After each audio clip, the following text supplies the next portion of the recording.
Halo teman-teman pejuang CPNS 2024. Selamat datang di channel Pegawai-Planner. Bagi kalian yang baru bergabung, perkenalkan saya Irgi Bagiastiawan dan saya bekerja di Kementerian Imigrasi dan Pemasyarakatan Angkatan 2021 di Formasi Pemeriksa Keimigrasian. Di video kali ini kita akan membahas semua yang perlu kalian ketahui tentang SKB CPNS 2024. Jika kalian sudah lolos SKD, selamat ya. Dan jika kalian ingin mempersiapkan SKB dengan baik, kalian berada di tempat yang tepat.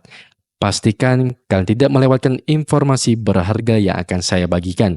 Jadi, tetap tonton video ini sampai akhir ya, sebelum kalian nyesel nggak lolos SKB CPNS 2024.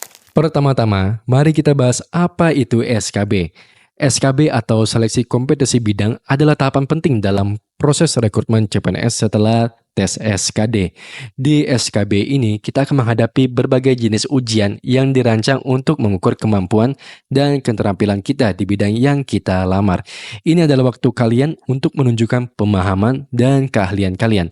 Pastikan kalian mempersiapkan diri dengan baik ya untuk dites SKB ini. Secara umum, SKB terdiri dari beberapa jenis ujian yang berbeda. Setiap ujian ini bertujuan untuk mengukur aspek-aspek tertentu dari kompetensi kalian. Dengan memahami jenis-jenis ujian SKB yang akan dihadapi, kalian bisa mempersiapkan diri lebih matang. Nah, mari kita lihat satu persatu apa sih SKB itu. Pertama, kita mulai dengan SKB CAT. Ujian ini menggunakan sistem komputer yang mengutamakan kecepatan dan ketepatan ya. Sama halnya seperti di tes sebelumnya, di tes SKD ya. Bagi kalian yang melamar sebagai pemeriksa keimigrasian, nah, ujian ini akan berpedoman pada Undang-Undang Nomor 6 Tahun 2011 tentang keimigrasian. Dan ini menyesuaikannya dengan formasi yang kalian lamar. Ini sangat penting ya untuk memahami setiap undang-undang, karena banyak soal yang akan mengacu pada kebijakan dengan prosedur yang kalian lamar ya, sesuai dengan formasi yang kalian pilih di awal. Contohnya dalam hal ini aku akan berikan sebagai formasi keimigrasian ya. Kalian mungkin akan ditanya tentang prosedur penerbitan paspor, penerbitan visa, langkah-langkah penanganan pelanggaran imigrasi, dan bagaimana sih cara mengatasi masalah yang muncul dalam proses keimigrasian. Sangat penting untuk mempelajari kasus nyata yang pernah terjadi di lapangan ya. Misalnya, apa yang dilakukan oleh petugas imigrasi dalam situasi tertentu ya, dalam melayani masyarakat. Memahami konteks ini akan membantu kalian menjawab soal SKB CAT dengan lebih baik. Saran saya, jangan hanya fokus pada teori ya. Cobalah untuk pahami bagaimana aplikasi nyata dari peraturan yang ada. Selain itu, manfaatkan simulasi ujian CAT yang banyak tersedia di internet.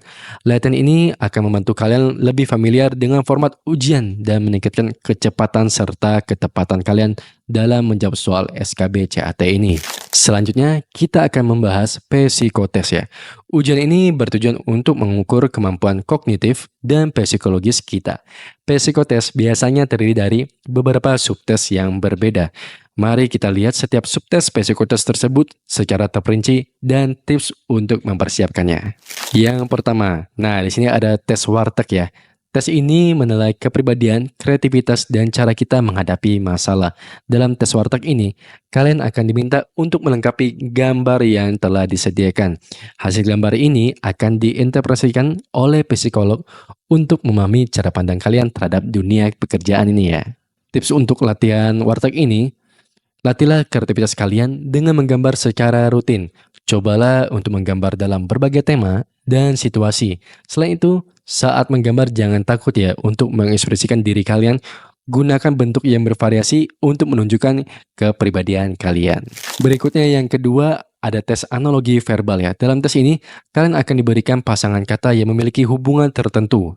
Tugas kalian adalah mencari pasangan kata yang memiliki hubungan serupa. Tes ini dirancang untuk menilai kemampuan berpikir logis dan analisis kalian. Tips untuk tes ini, latihlah kemampuan analisis kalian dengan mencari dan mengerjakan soal-soal analogi dari berbagai sumber. Buatlah catatan tentang jenis hubungan yang sering muncul dalam soal seperti sebab akibat, sinonim, ataupun antonim ya. Semakin banyak kalian berarti, semakin baik kemampuan kalian untuk mengenali pola-pola dalam kata-kata ini ya. Selanjutnya yang ketiga ada tes Pauli nih. Tes ini mengharuskan kalian untuk memilih huruf yang paling sesuai dengan karakter orang dalam gambar itu. Tes ini berguna untuk menilai kepribadian dan karakteristik individu berdasarkan reaksi kalian terhadap gambar. Tipsnya, cobalah untuk menganalisis berbagai gambar dan mencoba memahami karakter orang yang ada di dalamnya.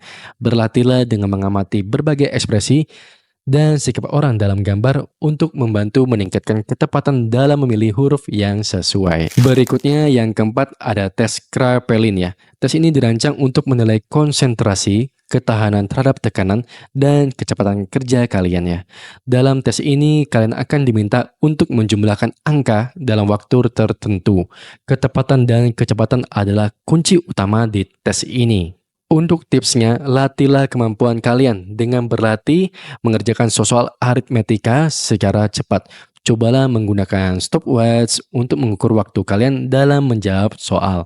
Semakin sering kalian berlatih, semakin baik kemampuan kalian untuk fokus dan bekerja dengan cepat.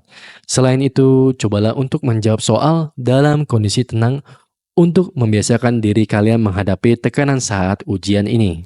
Selanjutnya yang kelima, kita memiliki tes Host 3 Person atau HTP ya.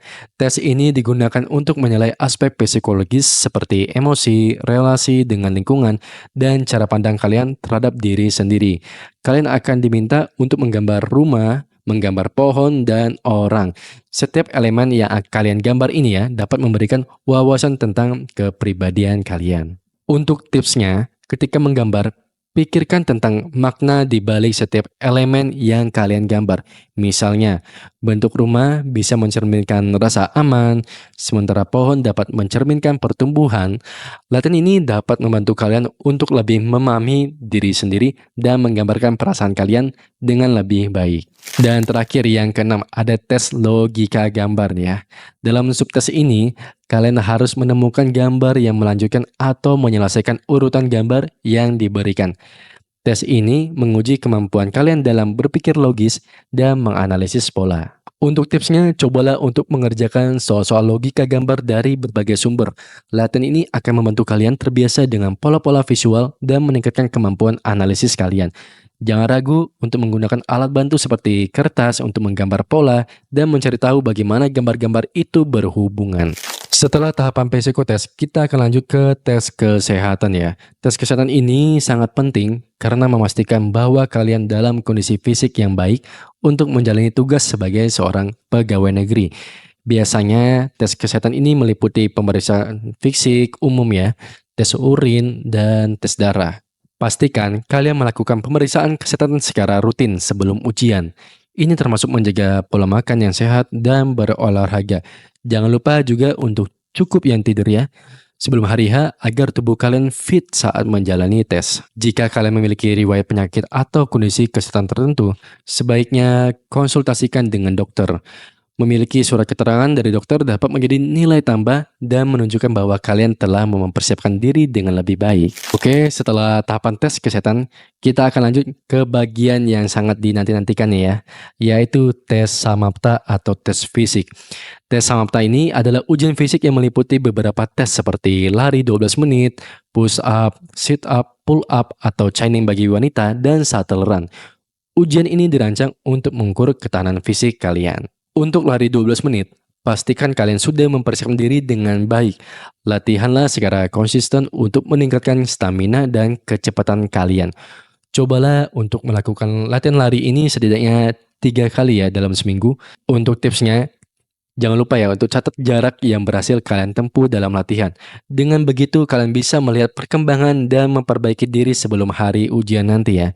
Selain itu, berlatihlah di berbagai kondisi cuaca untuk mempersiapkan diri menghadapi segala situasi ya. Lanjut, untuk tes push up, pastikan teknik kalian benar. Latihan ini bukan hanya mengukur kekuatan lengan, tetapi juga kekuatan inti tubuh kalian ya. Lakukan push up secara bertahap, mulailah dengan jumlah yang bisa kalian capai, lalu tambahkan sedikit demi sedikit repetisinya ya. Untuk tips latihan push up ini, cobalah berbagai variasi push up seperti push up lebar, push up tangan sempit, diamond push up, dan incline ya untuk melatih otot-otot secara merata ya.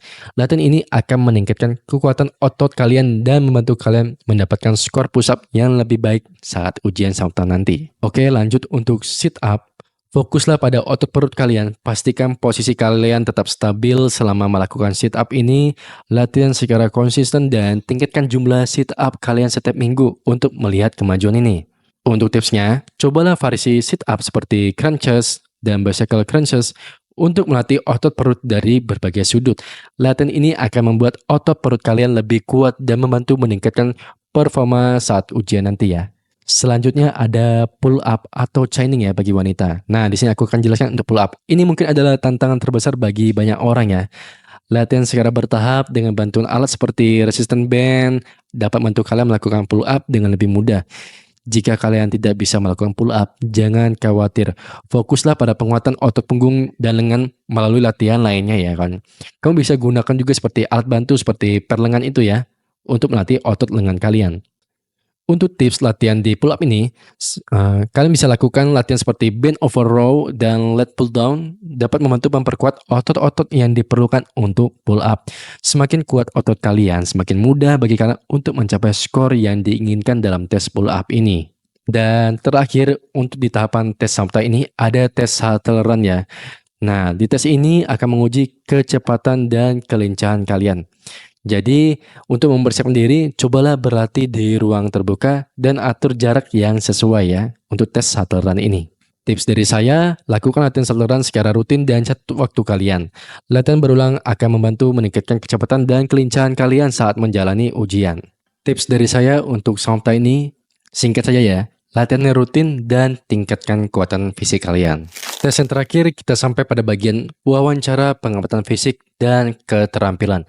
Di tahapan tes ini, kalian akan dihadapkan dengan pada pertanyaan yang lebih mendalam ya tentang diri kalian dan kemampuan yang kalian miliki. Ini adalah kesempatan kalian untuk menunjukkan motivasi dan minat kalian terhadap posisi yang kalian lamar ya. Untuk mempersiapkan tes wawancara, lakukan latihan simulasi wawancara dengan teman atau mentor kalian. Mintalah mereka untuk memberikan umpan balik agar kalian bisa meningkatkan jawaban dan kepercayaan diri kalian. Tips wawancara ini, persiapkan jawaban yang jelas dan ringkas untuk pertanyaan umum ya, seperti kenapa kalian ingin bekerja di formasi ini atau apa yang membuat kalian berbeda dari pelamar lainnya. Latihan wawancara ini akan membantu kalian menjawab setiap pertanyaan dengan lebih percaya diri pada saat tes nantinya. Dan ingat, bersikaplah sopan dan percaya diri selama wawancara. Penampilan fisik juga sangat penting, jadi pastikan kalian berpakaian yang rapi dan profesional. Tunjukkan bahwa kalian benar-benar serius dan siap untuk menjadi bagian dari formasi CPNS yang kalian lamar. Dan selanjutnya ada tes pengamatan fisik. Di sini akan diujikan ya, dan akan diukur ya, sebagaimana sih pola postur tubuh kalian, apakah memenuhi atau ya lebih profesional itu ya. Itu bisa dilatih ya kawan-kawan untuk tes postur tubuh nih. Kalian wajib banget ya untuk bersikap tegas, tegap, dan kalian bisa latih di rumah sendiri. Dan terakhir ada tes keterampilan. Di tes ini akan diuji bakat atau kemampuan kalian ya, yang akan ditampilkan kepada juri nanti. Misalnya nih ya, contohnya keterampilan bela diri, itu juga bisa. Keterampilan storytelling, ataupun keterampilan basic seperti PBB ya kawan-kawan. Itu juga bisa kamu tampilkannya.